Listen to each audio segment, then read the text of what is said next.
Ugochi and Chuka had been married for 2 years, and they were the envy of their Lagos neighborhood.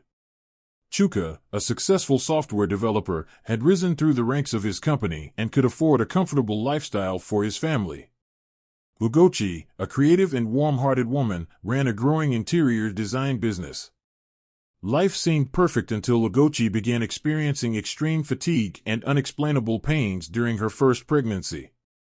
After weeks of medical tests and hospital visits, she was diagnosed with a rare condition that threatened both her life and the life of her unborn child. Chuka was initially supportive, but as the reality of their situation set in, cracks began to show in his demeanor. Friends and family started whispering their fears into his ears, warning him of the financial and emotional burden of a wife who might never recover. Torn between his love for Ugochi and the mounting pressure from outside forces, Chuka became distant. One night, after a heated argument, he declared, "I can't do this anymore. I deserve a chance at a normal life." Before we take you on this thought-provoking journey, please don't forget to hit the subscribe button below and join our story-loving community. Like and share with friends who love good tales. As Ugochi sat in stunned silence, Chuka packed his bags and left, abandoning her in the middle of her greatest trial. The emptiness of their home grew more unbearable with each passing day, and Ugochi couldn't shake the betrayal she felt from the man she thought would always be by her side. The loss of his support, coupled with the weight of her diagnosis, left Ugochi questioning how she would survive alone. For weeks, Ugochi's world was filled with sleepless nights, her mind racing with fears about her health and her unborn child. Despite the crushing despair, a tiny voice inside her refused to give up. The days following Chuka's departure were a blur of tears and hopelessness for Ugochi. Her once vibrant home felt like a hollow shell, the silence only broken by the occasional sound of her sobs. Despite her condition, she refused to let herself spiral into total despair. But it wasn't easy. She had no family in Lagos, her parents had passed years ago, and her siblings lived abroad. Her friends tried to comfort her, but their lives moved on while hers stood still. Eventually, her business faltered as she could no longer meet clients' demands, leaving her financially vulnerable. Bills piled up, and the stress of her situation began to weigh on her more heavily than her illness. One fateful afternoon, after collapsing in a neighborhood market, she was rushed to the hospital by a kind stranger. That stranger was Dr. Ebube, a widowed physician who happened to be at the market that day. He recognized the signs of her illness and took it upon himself to ensure she received the care she needed. Though she barely knew him, his steady presence began to feel like a lifeline in her sea of despair. With Ebube's encouragement, Ugochi started attending counseling sessions, where she learned techniques to manage her anxiety and stress. Each visit to the hospital became less daunting as Ugochi started seeing a faint glimmer of hope. The overwhelming weight of her illness began to lift as she slowly built trust in Ebube's guidance. Although she was still unsure of what lay ahead, Ugochi knew she couldn't afford to give up, not for herself and not for her unborn child. Under Ebube's care, Ugochi's health began to stabilize. He not only provided medical support but also encouraged her to regain her footing emotionally. When Ugochi shared her story, Ebube listened without judgment, offering words of wisdom drawn from his own experience of loss and resilience. Slowly, Ugochi began to believe in herself again. She decided to restart her interior design business, focusing on smaller, manageable projects. It wasn't easy to rebuild from scratch, but Ugochi's determination and creativity shone through. Ebube introduced her to his church community, where she met women who became a source of encouragement and strength. They rallied around her, helping her with the small tasks she could no longer manage alone and providing her with a sense of belonging. The church meetings became a safe haven, a place where she could pour out her fears and receive genuine support. As she started to rebuild her life, Ugochi also rekindled her faith, finding solace in prayer and the belief that she was stronger than her circumstances. Yet, she couldn't shake the lingering pain of Chuka's betrayal, even as she worked hard to move forward. Each night, as she lay in bed, she thought of her unborn child and vowed to create a life filled with love and stability, no matter the cost. Through these small but significant changes, Ugochi began to see herself as more than a victim, she was a survivor. Meanwhile, Chuka's new relationship with Kimi, a glamorous but self-centered woman, began to reveal cracks. At first, Kimi's charm and carefree nature felt like a breath of fresh air compared to the stress he'd faced with Ugochi's illness. But as weeks turned into months, her superficiality and constant demands wore him down. Please don't forget to subscribe to Ubuntu Folktales, hit the subscriber button below, share and drop a comment in the comments section. Thank you so much. She had no interest in building a meaningful partnership. Her focus was on appearances and social status. Chuka found himself missing Ugochi's quiet strength and the genuine love they had shared. His regret deepened when he learned through mutual friends that Ugochi was not only surviving but thriving, despite the hardships she'd faced. At work, his performance started slipping, and he began losing favor with his boss. His colleagues, once envious of his success, now whispered about his sudden decline. The lavish dinners and outings that had once seemed exciting now felt hollow as Kimi's true nature came to light. One evening, after Kimi embarrassed him in front of his friends at a social gathering, Chuka returned home to an empty apartment and realized he'd made a terrible mistake. But pride kept him from reaching out to Ugochi, and so he continued to live with his regret in silence. As he lay awake that night, he began to wonder if he would ever find redemption or if he'd lost everything that truly mattered. The life he thought would bring him happiness was now a shadow of the life he'd left behind. Months later, Ugochi had fully embraced her new reality. Her business was gaining momentum again, and she'd even begun offering free workshops to young women in her community who wanted to start their own ventures. These workshops became a source of joy for Ugochi, as she saw herself in the women she mentored, strong, ambitious, and determined to overcome their circumstances. The support she received from Ebube and her new friends gave her the courage to face life head-on. She'd also found joy in preparing for her baby's arrival, setting up a small but beautiful nursery in her modest apartment. Ebube's unwavering kindness didn't go unnoticed, and she often found herself wondering about the possibility of a future with him. However, she held back, uncertain about whether she was ready to open her heart again. As she reflected on her journey, Ugochi realized that while she had been broken, she was far from defeated. She decided to host a small gathering to celebrate her progress and express gratitude to those who had supported her, unknowingly setting the stage for a dramatic twist that would change everything. In her quiet moments, Ugochi's thoughts turned to her child, her growing hope for the future, and the strength she discovered within herself, which no one could ever take away. Her journey, though filled with pain, had given her a resilience she never thought possible. Ugochi's days were becoming brighter as her business flourished, her health stabilized, and her support system grew stronger. The little flutters of life in her womb filled her with a renewed sense of purpose. One crisp Saturday morning, as she was finalizing the details for her community workshop, a knock on the door startled her. She opened it to find Chuka standing there, looking disheveled and far from the confident man who had walked out months earlier. His eyes were hollow, his suit slightly crumpled, and his once pristine shoes scuffed. Ugochi froze, her mind racing. Seeing him brought a mix of emotions, anger, sadness, and an unexpected pang of pity. "Can we talk?" Chuka asked, his voice strained. Ugochi hesitated but eventually stepped aside to let him in. Chuka began explaining how his life had unraveled since he left her. His new relationship with Kimi had turned sour, and he realized he had been blinded by her beauty and charm.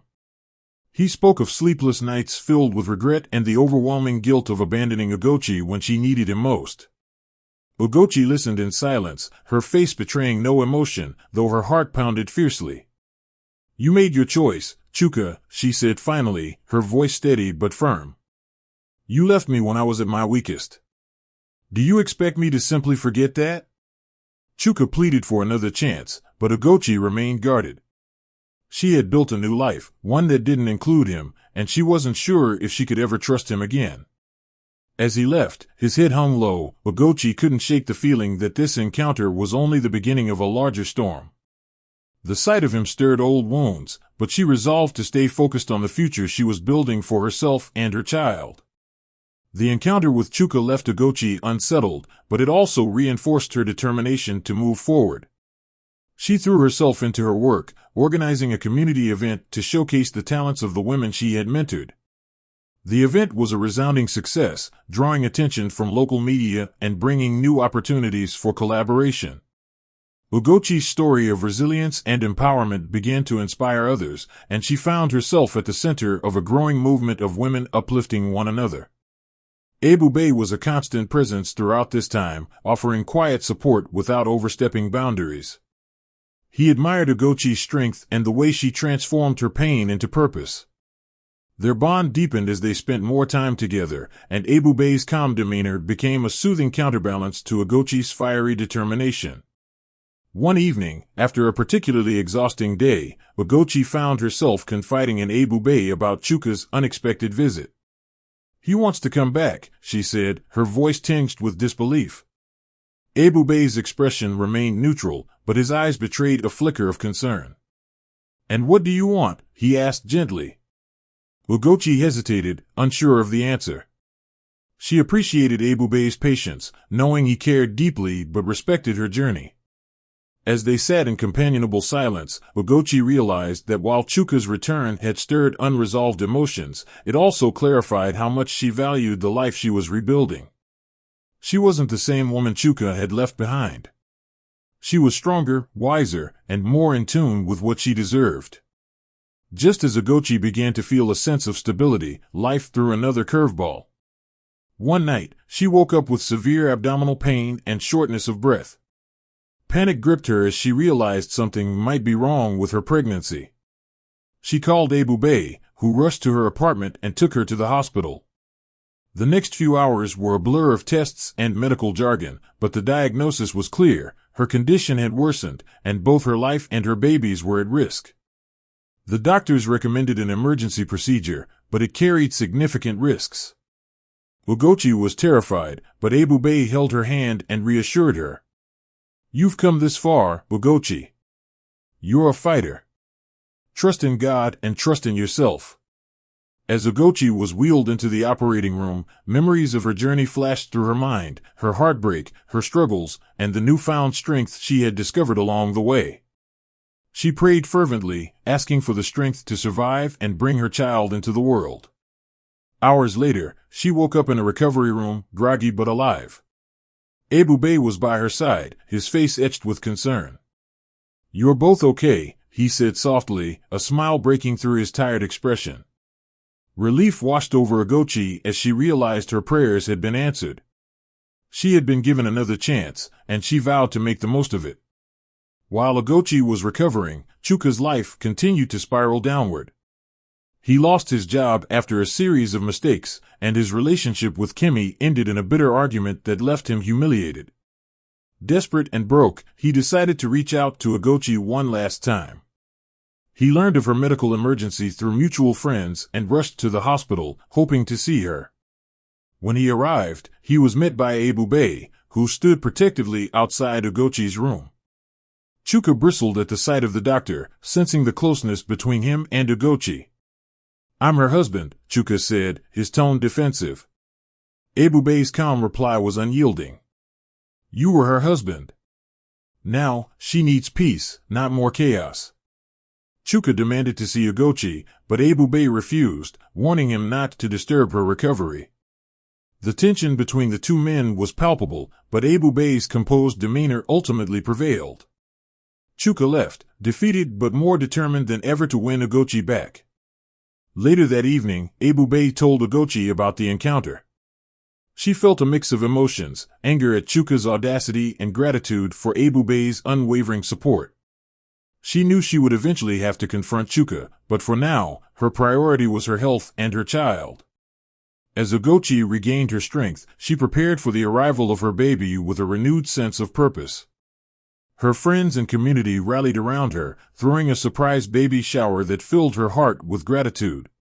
The love and support she received were a stark contrast to the loneliness she had felt months earlier. But just when she thought her life was settling into a new normal, an unexpected twist shook everything. One evening, as she was organizing her baby's nursery, she received a call from Chuka. His voice was frantic as he revealed that he had been in a car accident and was in critical condition. He begged for her forgiveness, pleading for a chance to make amends before it was too late. Ugochi was stunned. The man who had walked away from her in her darkest hour was now clinging to her as his last hope. Torn between her lingering anger and her compassionate nature, Ugochi faced an agonizing decision. The gravity of the situation forced her to confront her deepest fears and unanswered questions. As she sat in silence, the weight of the decision pressed down on her. Would she find it in her heart to help Chuka, or would she let him face the consequences of his actions alone? The answer, she realized, would shape not only her future but also the legacy she wanted to leave for her child. The news of Chuka's attempts to reconcile spread quickly through mutual friends, sparking mixed reactions. Some were relieved he sought forgiveness, while others were skeptical of his intentions. Ugochi, however, remained unmoved by the external noise. She chose instead to focus on her faith, her business, and her growing son, whom she named Ojika, meaning God leads. As weeks turned into months, Chuka continued his efforts to rebuild Ugochi's trust. He joined the same church community she was part of, not only to be close to her, but also to reconnect with his faith. His actions seemed sincere. He attended counseling, volunteered at community events, and even publicly apologized during a church service for his actions. This public display left many stunned, including Ugochi, who found herself questioning if Chuka had truly changed. Ebube, ever the supportive friend, noticed Ugochi's inner turmoil. One evening, during a quiet walk home, he gently said, "Ugochi, only you can decide what's best for you and your son. But don't let guilt or pressure make that decision for you. Seek clarity and peace in prayer." His words echoed in her heart, and she spent the next days seeking God's guidance. Chuka's transformation seemed genuine, but not everyone was convinced, especially Ebube, who had grown protective of Ugochi. He started noticing Kimi lurking in the background. Her presence stirred suspicion. Why hadn't she moved on? One afternoon, Kimi cornered Ugochi after a church meeting, her voice dripping with malice. "Do you think he's really changed?" she sneered. "Men like Chuka don't change, they adapt to their audience." Ugochi refused to engage, but her encounter with Kimi left her unsettled. She confided in Ebube, who urged her to remain cautious. "People can wear masks, but eventually, their true nature reveals itself," he said. Meanwhile, Kimi's obsession with Chuka spiraled. In a desperate move, she spread rumors that Ugochi's baby wasn't Chuka's, hoping to tarnish Ugochi's reputation and win Chuka back. But the church community, now fiercely loyal to Ugochi, quickly dismissed the lies. Kimi's plan backfired, isolating her further. Chuka's persistence began to wear down Ugochi's defenses. He was present for Ojika, offering to help with errands and spending time with the baby. Ugochi couldn't deny that he seemed genuine, but the scars of betrayal held her back. During a women's fellowship, the topic of forgiveness arose, and Ugochi found herself sharing her struggles. "How do you forgive someone who broke you?" she asked. An elder gently responded, "Forgiveness isn't about forgetting, it's about freeing yourself from the weight of pain. It doesn't mean reconciliation, but it opens the door for healing." That night, Ugochi prayed for the strength to forgive Chuka, not for his sake, but for her own. The next morning, she told him, "I forgive you, Chuka, but forgiveness doesn't erase consequences. I need time to decide what role, if any, you'll have in my life." Ebube's feelings for Ugochi grew stronger with each passing day, but he remained patient, putting her happiness above his desires. During a church event, Ugochi overheard him speaking to another member about his late wife. His words were filled with love and respect, and Ugochi saw a man capable of deep, enduring commitment. Later that evening, she approached Ebube, her heart racing. "You've been my anchor through everything, Ebube. I don't know what the future holds, but I want you to know how much I value you." Ebube smiled warmly. "Ugochi, whatever happens, I'll always be here for you and Ojika." The simplicity and sincerity of his response touched her deeply. For the first time, Ugochi allowed herself to entertain the possibility of a future with him. Months later, Chuka requested a private meeting with Ugochi. He apologized once again, but this time he handed her a letter. "I've written everything I couldn't say out loud. Whether you read it or not is up to you." That evening, Ugochi read the letter. Chuka poured his heart out, detailing his regrets and explaining how his time apart from her had been a wake-up call. He promised to respect her decision, whatever it might be. After much prayer and reflection, Ugochi made her decision. She invited Chuka and Ebube over for a heartfelt conversation. "Chuka," she began, "I appreciate your efforts, and I'm grateful for your growth. But my heart has found peace elsewhere." Turning to Ebube, she said, "You've shown me what true partnership looks like. I want to build a life with you if you'll have me." Ebube's eyes lit up with joy as he took her hand. Chuka, though visibly heartbroken, nodded in acceptance. "Thank you for your honesty, Ugochi. I wish you both happiness." As Chuka left, Ugochi felt a sense of closure. She had reclaimed her life, found love, and built a brighter future for herself and her son. Thank you for watching. Please hit the subscribe button, share this story with someone, like the video, and tell me about your thoughts in the comments section.